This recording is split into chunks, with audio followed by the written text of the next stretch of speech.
Hey everyone, Sierra here. Thought I would do another video again, and I'm going to be talking about choice number 1, which was about the 10 Commandments.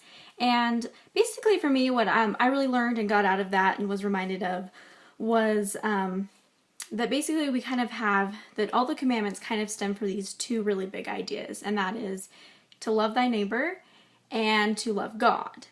And all the other ones kind of stem from that basic idea, which I thought was really, really interesting and just really cool.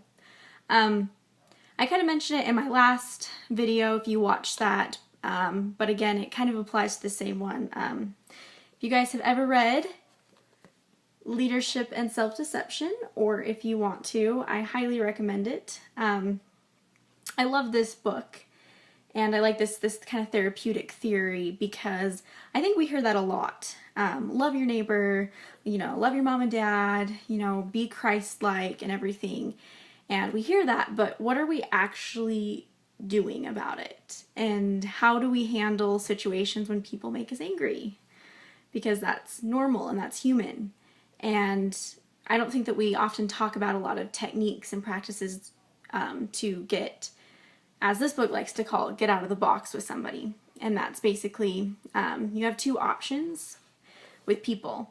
You either see people as people, you see them that they have trials and that they have struggles, that they're human and that they're not perfect, which kind of translates to seeing people through the eyes of Christ.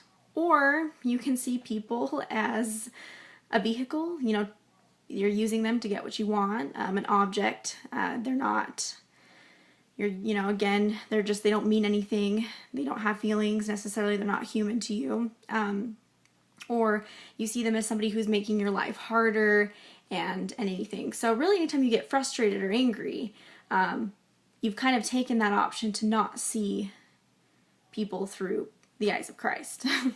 You're letting their behaviors affect you. And I think that's really why it's so important to love God first, because as humans, we don't have the ability to often see people as God does. And I think it's really interesting if any of you guys have taken marriage prep or anything.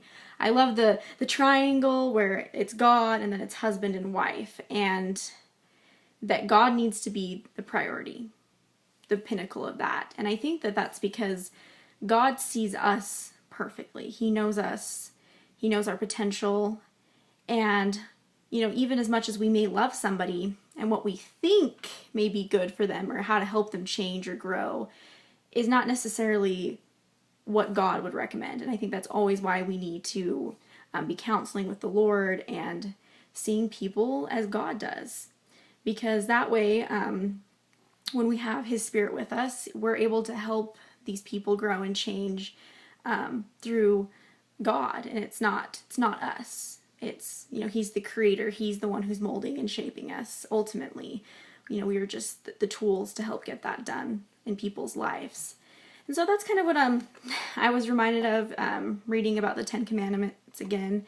And I think for me personally, it was really good to just get back to the basics, especially I really liked Elder Uchtdorf's talk in conference, where he kind of stated if the church is just not working for you, go back to the basics, which I think the 10 Commandments do a really good job of kind of just displaying like the simplicity a little bit of the gospel. And, love God, love those around you, serve them, and, you just work on that and other things will build and fall into place. So thanks for watching, guys.